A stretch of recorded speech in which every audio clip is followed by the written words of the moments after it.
Okay, welcome Ramon to our next dialogue on decolonial theory. And today we're going to talk about state and revolution, which is the title of an essay by Lenin, and which dealt with the question, how do we bring about change in political terms? How do we look at a state? And the liberal theory of the state is basically that the state is a neutral apparatus of government, that it is the ideal form of government where the state and the state power is regulated through elections where political parties participate and who wins gains control of the state and then leads the society and the country in whatever way they want to. The state as a neutral apparatus. In a Marxist theory, the state has a specific class nature. It is the state, the capitalist state is the state of the bourgeoisie. So that state, which looks after the interests of the capitalist class, that state cannot function in favor of the majority of a population, will function always in favor of the ruling class, the capitalist class. In order to have a state that functions to benefit the welfare of the majority of the people, which are the oppressed classes, the peasantry and workers, you need to have a revolution. You can't reform the state. You can't take control of the state through parliamentary elections and then bring about a revolution. It's not possible. So Lenin argues that only a revolution will enable you to smash the state. Smashing the state means that the old state apparatus with a parliamentary democracy, political parties, a government of the ruling class, by the ruling class, that will be go away, because the revolution takes the most important part of the state, which is the armed forces, intelligence services, police, which controls the repressive apparatus of the state. So Lenin said, so the workers, through their party, the Communist Party, and through what then was the Soviets, which are the councils of peasants and workers, they take control of the state and they administer the state. They do the business of the state. And so a revolution is only possible in a specific situation which he calls a revolutionary situation. That situation doesn't occur whenever you want. It occurs when there's a crisis of capitalism, and the crisis of capitalism is a periodic phenomenon. It's due to the logic of capitalism.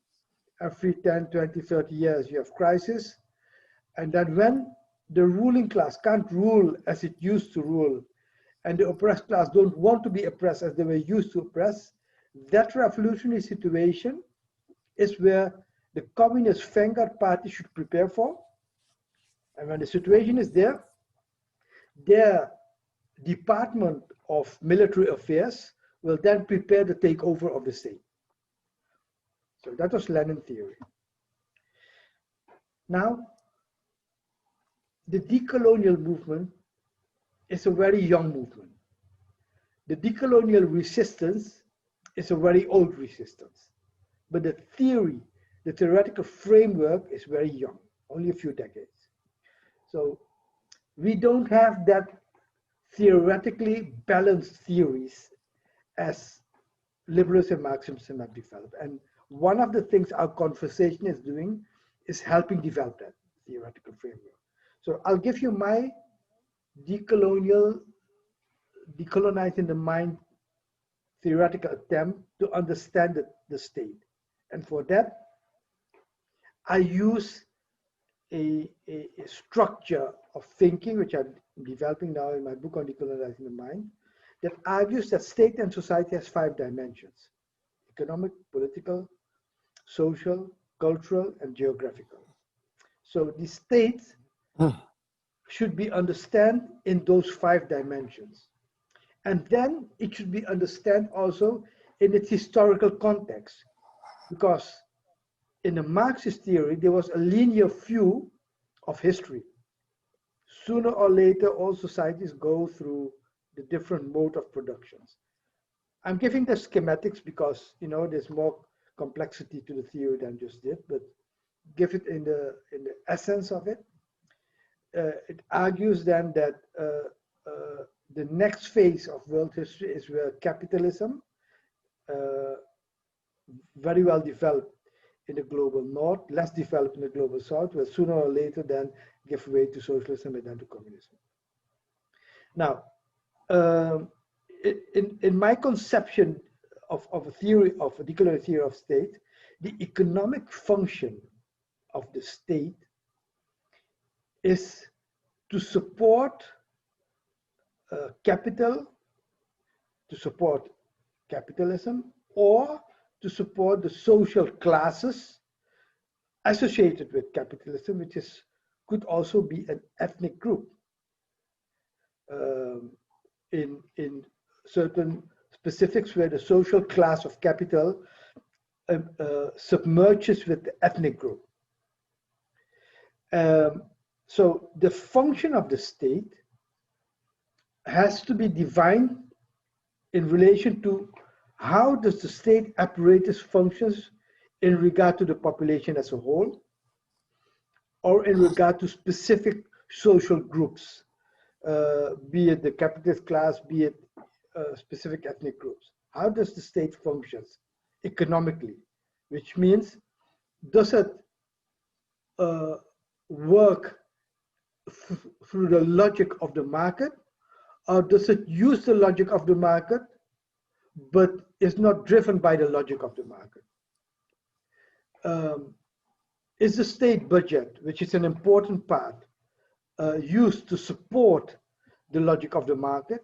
Is the state's financial institution like the central bank used to regulate the market or to support it? There are different views on it, even within liberalism. For example, the British economist Keynes, John Maynard Keynes, developed a theory of the state, economic function of the state, where the state uses its economic power to mitigate the consequences of economic crisis in order to have the state function better and the economies function better. But in China, for example, there's this view that the state is a driving force in economic growth, but creates the condition for capital to function, but it's not led by capital. We have different views on it, but that's one of the dominant views in China.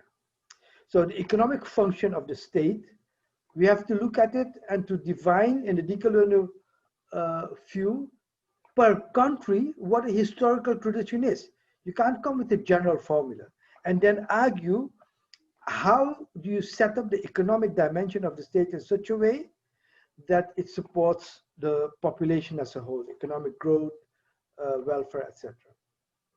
Then you have the social dimension of the state, which is who is leading the state and to what extent is there a representation of different ethnic, social, historical groups in the state.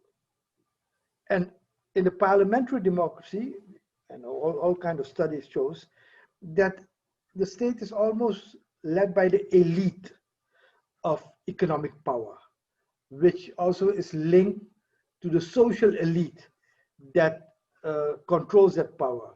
In many countries in the north, these are white men and controlling capital. So in order to change the social composition of the state, one of the questions would be the question of representation.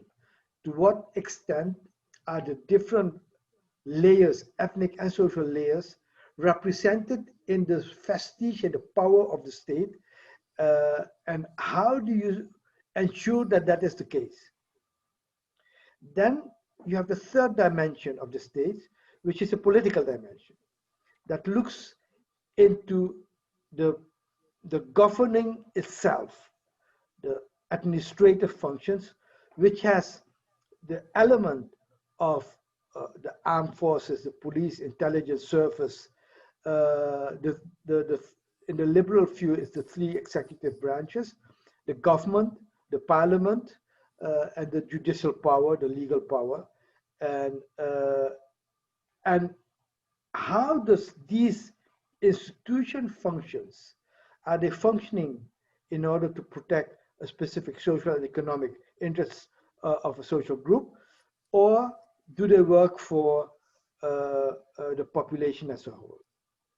Then you have the cultural dimension of the state, which is the role of the state in what I call the colonization of the mind through the educational system, public memory, the media, and how then the narratives which colonizes the mind, how that narrative is institutionalized in these institutions of media, educational system, and public memory. So the last dimension is geographical, because a state functions within an international system, a political system, a financial, economic system, cultural systems. So theoretically and now practically, it is possible to have a coup d'etat on only one part of this dimension. And that's clearly the case in Venezuela, where Guaido has no control over the economic, social, political, and cultural institutions in the country, although they are still, the media and other sectors, controlled by right-wing forces in Venezuela. But Guaido is recognized by imperialist countries and their vassals. They're recognized as the legitimate representation of the state of Venezuela. So you see, in geographical terms, it is even possible to have a coup d'etat in that specific dimension of the state. Okay, now we understand from a decolonial point of view what the state is in its 5 dimensions. So if we talk about what are we fighting for, then many narratives in the decolonial movement, you name it, any country, and you ask anybody, any activist, what is your view, what is your decolonial view on society? Is in 90% of the cases is about the critique. There's institutional racism, and that's very bad. We need to fight racism, it's very bad. So it is, what are you fighting against? It is not what are you fighting for, and how are you fighting for. If you acknowledge that you're fighting power, you're fighting state power. The good thing about the history of the Marxist and socialist movement is that we can learn a lot of how they theorize the states from the first analysis of Marx and Engels on the Paris Commune of 1917, where in Paris there was for a few months from March till May a state. and Lenin and Marx thought about how they function to the administration of Paris as the nucleus of a future state. Then, of course, you have the Russian revolutions, where the experiment was how then the overwhelming population of Russia and the Soviet Union then could administer the state through Soviets, through councils, which was basically based on geographical locations. Then we have the other experiences, like in Cuba, where they put up a national assembly without political parties, but they choose half of the representative of the assembly through public elections, and then another half, which is then chosen by a mass organization of women, farmers, and students. In Iran, after the revolution, and in fact, even before the revolution, their parliaments reserve seats for ethnic groups, a few seats for ethnic groups, the Armenians, the Jews. So there are ideas there already of how to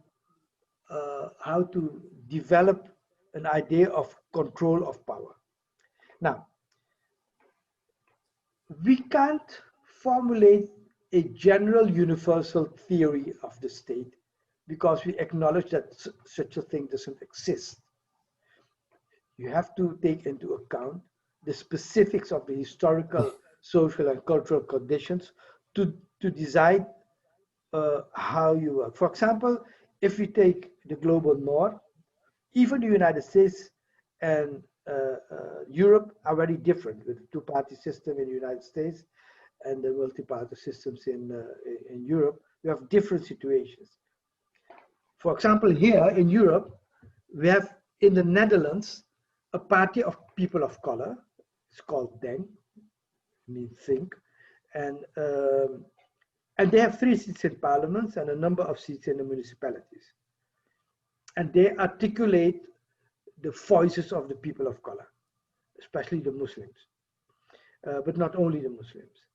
So you could wonder, this is an attempt to gain access to the state. It is not smashing the state, but it is bringing forward demands from a community. So basically, I think we need to think more and more about what are we fighting for in terms of how do we deal with power, with state power. And given this thing of the different dimension, then we articulate what is an economic policy that the state should carry. What kind of social institutions do you want to change that govern state power in order to have representation of all parts of the population? How do you structure the political system, government, political parties, police, security, intelligence? How do you structure the state institutions of education, and how do you deal with it internationally, geographically? So in the coming years, I think we need per country decolonial activists articulate what kind of policy are we taking towards the state. And that is a difficult job in itself. So we should move beyond the idea that we just criticize and say we are fighting racism and institutional. We all know that for now. And we need to go beyond that. So I will leave it like that, Ramon, and see your intervention. Yeah, thank you. Let me say several things about the state. Last time we discussed the form of the state. We did a critique to this form of political authority of modernity that is called the nation state. We discussed how it creates more problems than solutions. That's in our previous video. Today, we're going to discuss the content of the state. What is the state? What to do about it? And we're discussing this pamphlet of Lenin called The State and Revolution. It was published in August 1917. Right there, a few months before the October Revolution or the Russian Revolution. And he was basically trying to deal with the problems of the Russian Revolution. That's why he was writing this book. He was writing this book because at that moment they needed some kind of orientation or horizon of what to do with the bourgeois state. That, remember, there was the February Revolution that same year that destroyed the Tsarist state, this monarchical absolutist state. And then you have there some kind of bourgeois liberal democracy. And then there was a lot of confusion, because there were people inside the party that were saying we should just participate of the state, the bourgeois state, we should just be part of this and try to do our politics inside this new state, and we should participate of the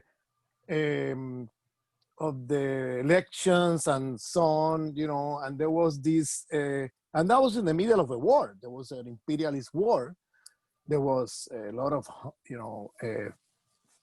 famine, hunger in Russia. A lot of people, lack of food. A lot of people dying in the war. There was a big crisis going on, and the Russian army was suffering, defeats, against the German army. And there was all this, it was a mess that year. And at the same time, you have the formation of the Soviets.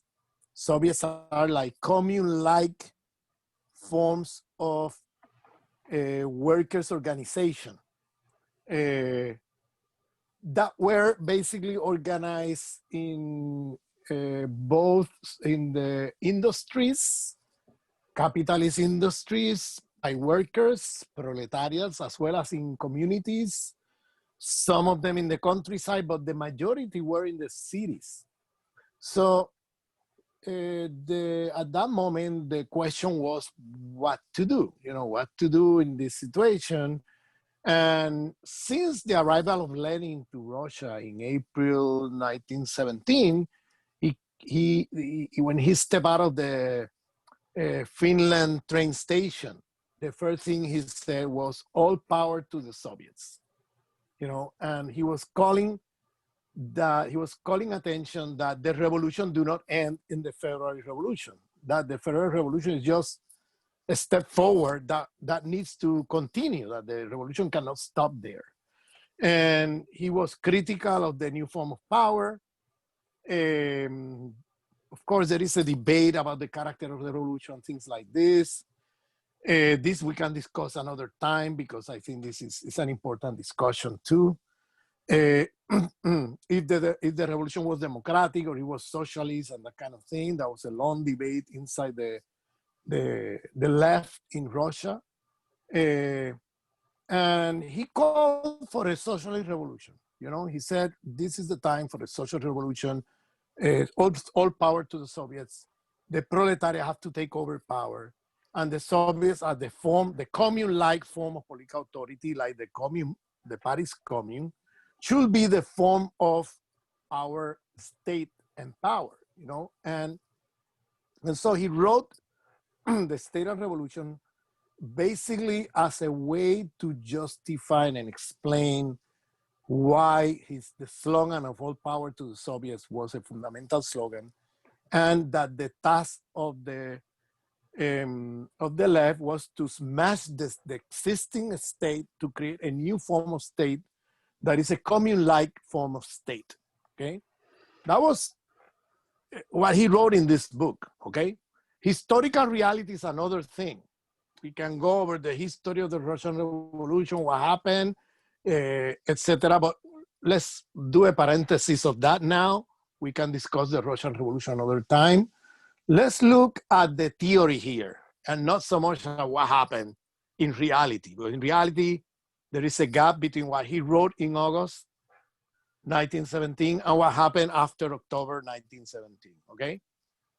That's a topic for another discussion. Let's talk about the concepts developed by Lenin there of the state. The concept is fundamentally a concept about the state being conceived fundamentally as based on class domination. That is, for Lenin, as well as the Marxist tradition, states are never neutral. Like, it's a critique to the liberal bourgeois vision of the state. States are never neutral. States are always it's a dominant class, always controlling the state. And the state is always in a sense, a reflection of a class struggle, and a domination of a class over a population, over other classes, okay? And so he talked about the class character of the state. That's the Marxist concept and tradition. He relied on the experience of the Commune, Paris Commune, to talk about a different form of state that needed to be put forward, different from the bourgeois liberal state.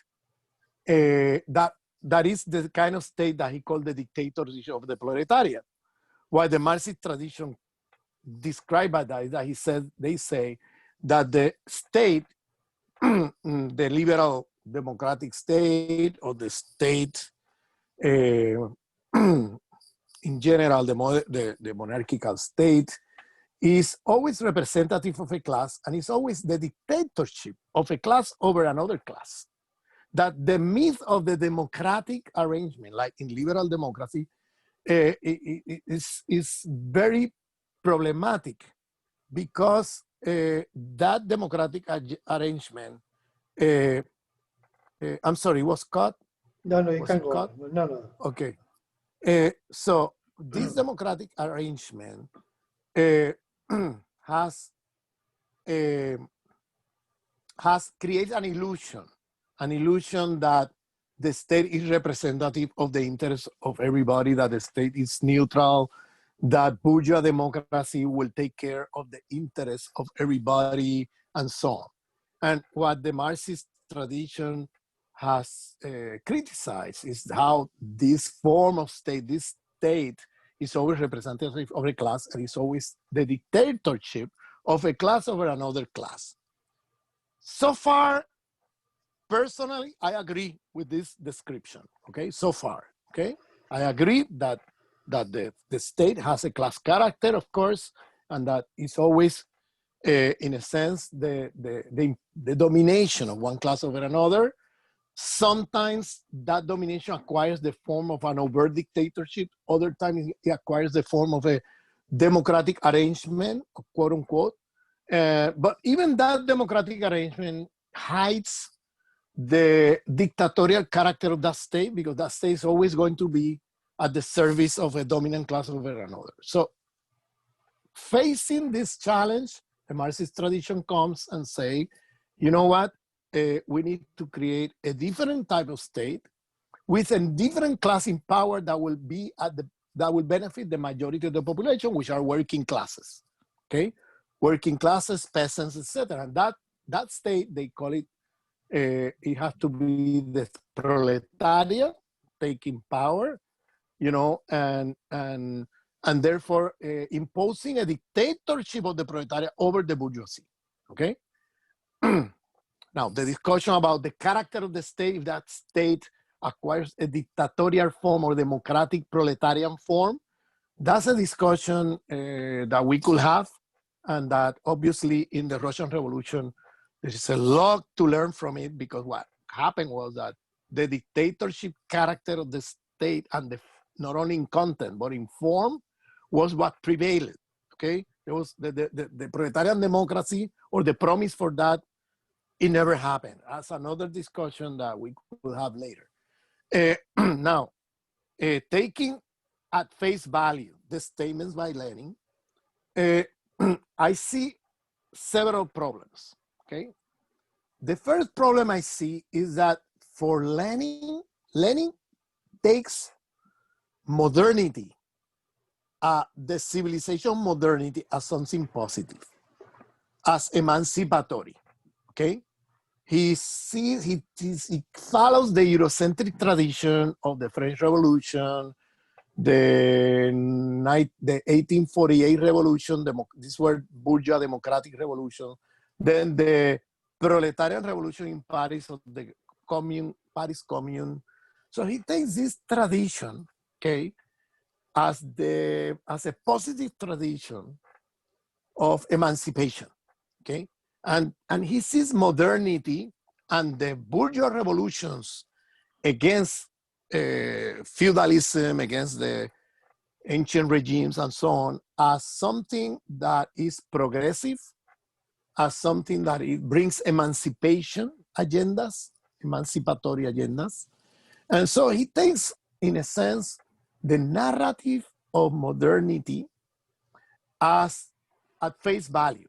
He takes it for granted. The discourse of developmentalism. You remember he would say that socialism is, I don't know, industrialization or machine plus, I don't remember the phrase, but he was calling for industrialization as the model for development and so on. So he was following the modernity paradigm. In the paradigm of 20th century socialism, the idea was that modernity is an emancipatory project, and what impedes modernity from being realized is a system of exploitation they call capitalism, okay? So that system of exploitation, what we need is to get rid of that, create a more fair, just system that eliminates class exploitation, and then we'll be able to fulfill the promises of modernity, okay? Well, that's from a decolonial point of view is very, very problematic, because from a decolonial point of view, we know very well that modernity is a civilizational project of death.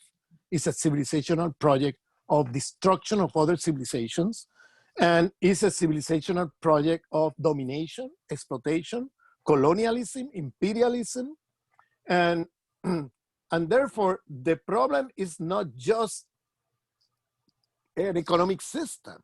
The problem is a package of multiple hierarchies of domination that are part of the civilization of modernity, and capitalism is organized from within with the logics of modernity. That's why capitalism is ecologicidal, genocidal, epistemicidal, communitaricidal, feminicidal, etc. It follows it's organized from within with the civilizational logics of modernity. And therefore, when we talk about decolonization of the world we live, or decolonization of the coloniality of power, we're talking about a multiplicity of power relation, and we're talking about the destruction or the smashing of the present civilization we live, and the construction and building of a new foundation, a new civilization, okay? That's as our horizon. Therefore, the state is not only a class structure, but especially the state by the 19th century, after 300 years already of modernity, because modernity begins in that process of European colonial expansion, when Europe becomes the center of the world, and then they start developing, let's put it this way, reforms, internal reform, but that will be emancipatory, quote unquote, for some of the oppressed people inside the zone of being, you know, but at the expense of the domination exploitation of the people in the zone of non-being. That is, they will, working classes, even peasants, even women, improve their situation in the imperialist countries, but they improve it out of the super exploitation of those imperialist countries over the global south through colonialism and later neocolonialism. So those privileges, if you look at modernity from the point of view of that 10% of humanity in those countries, you know, they have a very positive view of modernity, because in fact, they improve their situation, both materially as well as in terms of rights, you know, and so on. But the problem is that if you have a left that is affirming modernity and those rights as an emancipatory discourse, and do not see the people that are being enslaved, colonized, super exploited in the global south, that is the condition of possibility for the emancipation of a few people in the global north, then that's a corrupt left. That's a corrupt left. So part of the problem that I see is that although Lenin recognizes the problem of imperialism, colonialism, neocolonialism, he was, in a sense, one of the most advanced minds, if you want to say that way, of his time in Europe, okay? Because he was very critical to the system of colonialism, neocolonialism, and system of imperialism. But at the same time, he has a limit, because he was seeing modernity. What he saw is that modernity needs to be realized. It needs to be implemented. And the impediment for that is capitalism and the system of imperialism, you know? So what you need to do is change the economic system, then the rest will come to place. And then people will get the same rights and the same living conditions as the people in the global north, you see? And this is a fallacy. And this is a fallacy for several reasons. The first one is that the force of being that modernity emphasizes is already Western-centric. There are other forms of being around the world that are different from the West, and that if you think of a project where now you're going to imitate the forms of living, the forms of being, the forms of existing of the West, then it becomes a colonial project of the left, okay? Because now you're not going to accept the pluriversality, the diversity of ways of being in the world. You're going to now go to different places, imposing modernity as the way to be, okay? Western modernity becoming the goal, okay? All we need to do is eliminate class exploitation, and then we're going to fulfill the Western-centric project of modernity. In doing that, then you do epistemicide, you do genocide, you do spiritualicide, because then any spirituality, you're supposed to be secular, you're not supposed to have spirituality, you see? And then they go and repress people who are following backward notions of, that's the language they use, of spirituality. You know, they're backward people with superstition. So they follow, in a sense, the alignment project, okay? The alignment project, and of secularism, of science, scientificism, technologically centric views, and so on. And they letting lose sight of how the state structures are modern structures, are part of the modern civilization. And how I agree with him that in the long run, those states have to be smashed, because modern projects have form of state where that are organized in such a way that people cannot decide for themselves anything. Basically, the state decides for the people, you see?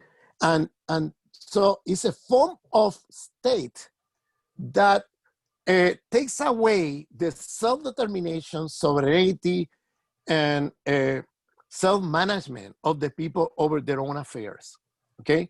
So it's a structure that is organized from the beginning as a structure that is colonial too, because it's emphasizing, you know, some ideals such as the Lyman ideal, okay, that do not correspond to the forms of living, the forms of thinking, the forms of acting, the forms of being of the people, the majority of the population of the world. And it becomes then a colonial project in a sense that this state imposes a form of thinking, a form of living that is very problematic. So we need to get rid of that state, not only because it's a capitalist state, it's also because it's a modern state. And therefore, and then if you construct a proletariat state that still reproduces the concepts of modernity inside that so-called proletariat state, you become part of the problem and not part of the solution. Because then you are reproducing again all the logics of modernity, you know, which are racist, which are, you know, Cartesian, which are secularist, which are, I mean, we go over the list. They reproduce all the problems again in the name of some kind of emancipatory liberation project. Now with a different class in power, but that class in power is going to reproduce again the project of modernity, the civilizational project of modernity. So we need to criticize the state not only because of its class origin. Of course, we need to call attention to that, of course. But we cannot, in a decolonial perspective, limit ourselves to that. We need to look at the structures of modernity and how the modern states are organized along the destructive logics of the civilization of modernity. And therefore, when we do a project of liberation, we need to take into consideration that the future horizon of state organization has to be transmodern, beyond modernity. We need to think of state structures that are beyond modernity and that respects the cosmologies, the belief system, and the forms of being and living of the populations and cultures around the world.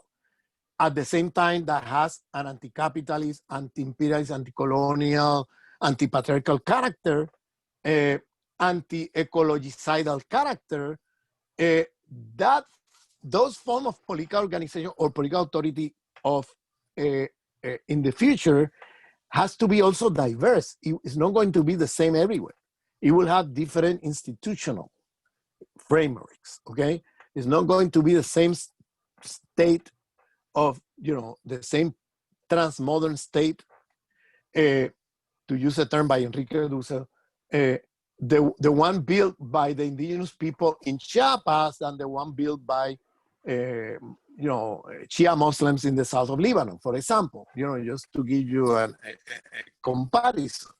They could have an anti-capitalist, anti-imperialist, anti-colonial, anti-patriarchal character, but at the same time respecting, the cosmologies, the visions, and having different institutional frameworks that are not going to be necessarily the same. So this idea of the dictatorship of proletariat being a universal solution with a capital S, where you're going to implement it everywhere beyond time and space, is a colonial project, because you are repeating again the global imperial design, where you're going to now extrapolate this form of state everywhere, independently of the local conditions, okay? And then a second aspect of the problem has to do with the present reality, okay? How we go from where we are at now, okay? We are inside modernity. There are modern states everywhere, okay? There's no place around the world where you can say, oh, there's no modern state here. All the states are part of modernity, despite its differences, emphasis, its different forms. They are organized along modern civilizational logics. Even those who call themselves non-Western, etc.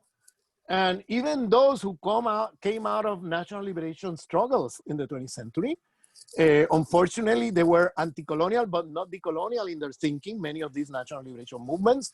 So what happened was that they smashed the old colonial state or the old neo-colonial state, and then they built a new state that repeats again a lot of the problems of fallacies of the modern state, now in the name of liberation, etc. So the question now is, the horizon, I agree, has to be communal. I agree with that proposal. We need to create commune-like forms of existence and living, okay?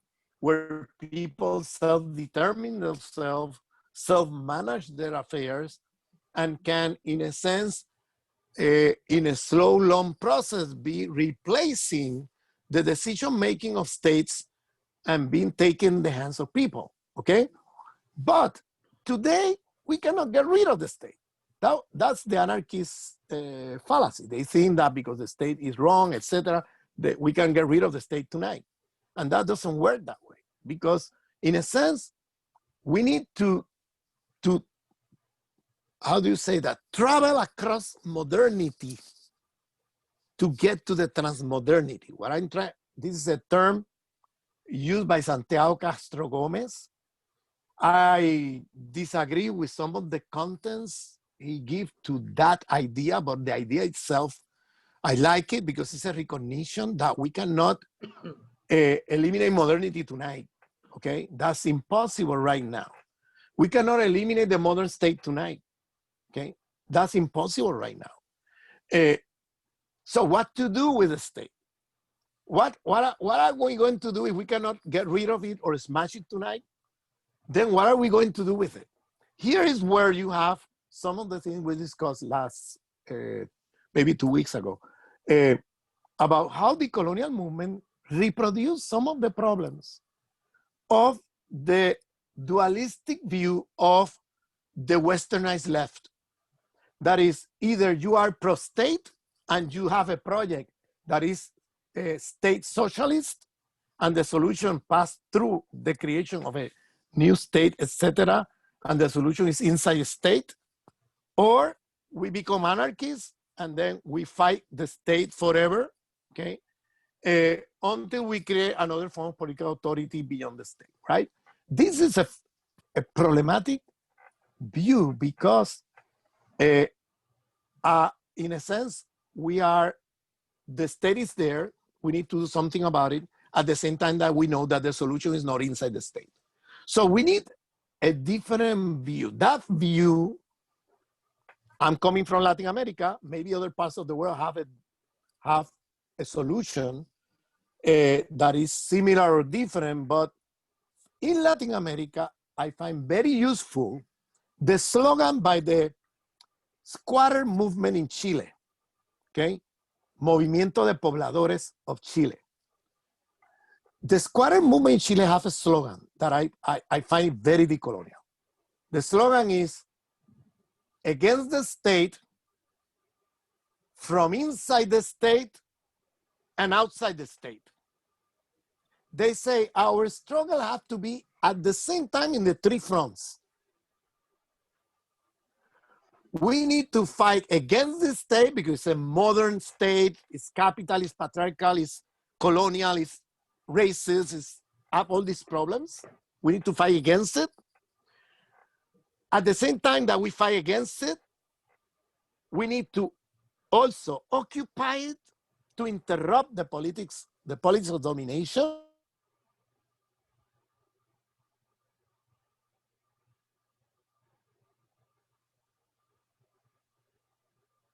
Something is going wrong, Ramon, in terms of the sound and the transmission.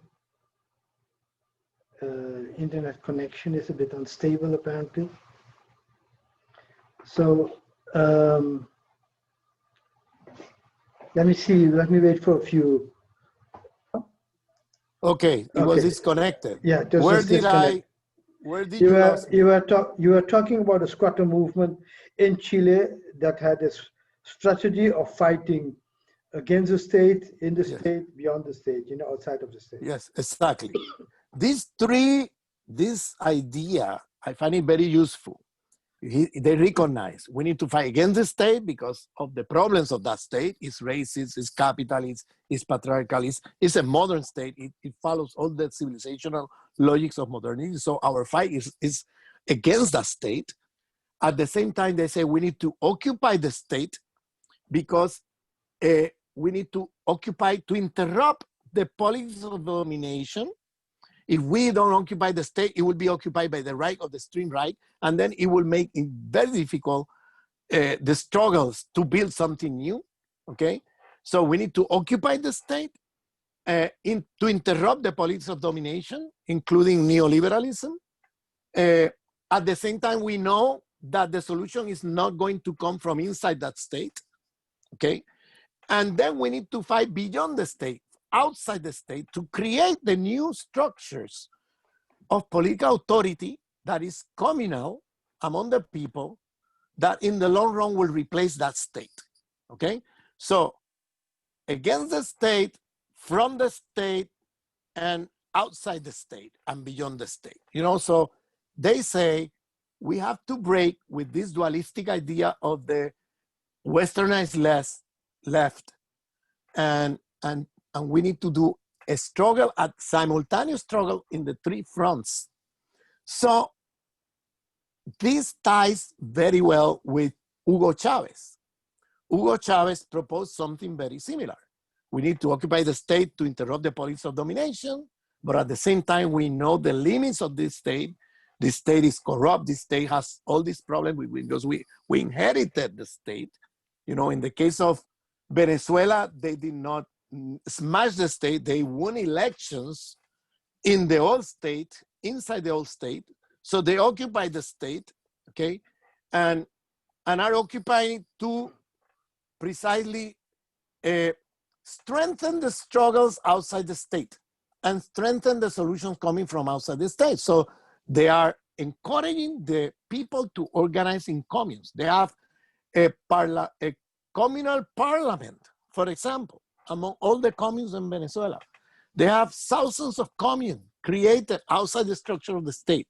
The idea is not that tonight they're going to make the state disappear, because of course you have imperialism, you have the economic blockade of the empire, you have all these problems. You cannot get rid of the modern state just like that. But at the same time, they're building the forms of political authority beyond modernity and beyond the state for the future, but they're building that from now. So they're creating a communal economy, communal form of political authority parallel to the state to work towards the communal horizon of overcoming the modern colonial, neo-colonial state, capitalist state, you know, and move into, in the future, into a new civilization. But that they're building from now. It's not that they're waiting until that happens in the future. They're building that from today. By now, the condition possibility to have a commune organized outside the state, making decisions beyond the state and outside the state by the people themselves, is having occupied the state. Without occupying the state, the other thing is impossible. Because look at Colombia. Colombia is a neo-colonial narco-political state, okay? Controlled by the empire and with corrupt neo-colonial mafia elites. Now, in Colombia, if you try to organize a commune, okay, anywhere in Colombia, the question is not going to be how long the commune will last. The question will be how long the communers, that is the people in the commune, will last alive, because they're going to kill them all. That's the thing that's happening in Colombia. So if you don't occupy the state to interrupt the politics of domination, it's impossible to do this other thing from outside the state. So this is where I have learned that these dilemmas of the old westernized Eurocentric left are very problematic. And we need to understand that there might be places in the world where you can smash the state and be able maybe to construct something new, okay? But always in a world that is still within the civilization of modernity. So it's not going to be that easy for you to escape modernity tonight, okay? And you need to build a state as transmodern as possible within the circumstances. But there are other places where you cannot smash the state tonight, that the state is there and you might not be able politically or militarily to destroy it, to create something new, but you can occupy it, you know, by intervening inside the state. And then tying the struggle inside the state with the struggles outside the state. And tying the policies you promote inside the state to the interests of the people outside the state and to the demands of the people outside the state, instead of the other way around, you see? And so here is where I think that decolonial movements, we need to break with the Eurocentric idea of being anti-state, you know, that I see a lot today being reproduced in many decolonial movements that are completely anti-state and not have the tactical flexibility, you see, to understand the complexity of the world we live and how we go from where we are today to the future new civilization, you know, that Dussel calls transmodernity, could be called otherwise, but that civilization that is going to be beyond this one, that will decolonize all these things that this one colonized, you know. So So in that sense, I would say we need to break from this anarchistic view that is coming from the westernized left, but is reproduced in the inside the decolonial movements as if it was a decolonial position. You know, if you look at the indigenous movement in Bolivia today, what did they do? They toppled the dictatorship by intervening and putting in power the MAS, the Movimiento al Socialismo, this party that is in many ways is westernized left, but they know very well at the same time that they can influence that movement for their own interests. So right now, the vice president of Bolivia is an Aymara activist intellectual, David Choquehuanca, you know, and so they are now occupying the state, you see, at the same time that they are continuing the struggle from outside and building new forms of political authority and new forms of living, you know, from outside the state, like the Suma Camay, what they call the good living in Aymara or Quechua cosmology. So they are, in a sense, the state now is, they occupy the state to interrupt the policy of domination of the dictatorship, okay, who were in power for almost a year, you know, and were killing people in the streets, destroying the people, in the forms of life of indigenous people in their communities, you know, and then disrespecting the relationship of the human being with other forms of life, that is destroying the ecology of Bolivia, and selling the country to transnational corporations, falling into the developmentalist project, you know, of modernity. And now this movement, highly influenced by indigenous movement, are back in power now in Bolivia, occupying that state that is very problematic state, but they're occupied, interrupting the logics of domination of this state, and now empowering themselves from outside the state. This is we need to look at this not as questions of principle, but tactical questions, you know, rather than making of every position a principle question. You know, as a principle, I will never be in a state or occupy any state. I think that's stupid. That's the old Eurocentric anarchistic view that is not going to help us to move forward. Or the opposite of that. As a principle, we have to occupy the state and the solution will come from the state. You know, that's another problematic extreme, okay? So we need to go beyond that and look at this question in more as a tactical question, and not as either or, but as both, okay? As both, going in all these different fronts and direction at the same time. Okay, thank you. Let's take up the discussions for the next time, because we're over our hour now, and let's take some issues out of this analysis to discuss next time. Which is, one is, let's apply all these thoughts on the United States and the social movement in the United States, because talking about Bolivia and Venezuela, where there's a revolution going on and where, you know, people are there, it's different from the social movements in the global north. And many of the activists which takes up decolonial narratives are also in the global north. So let's analyze what this theory of the state means for the social struggle in the United States in terms of strategy and tactics. So then we'll have a discussion the next time on how do we view the state of the social movement now. Where are they? In the US, in the US. We should discuss US and Europe.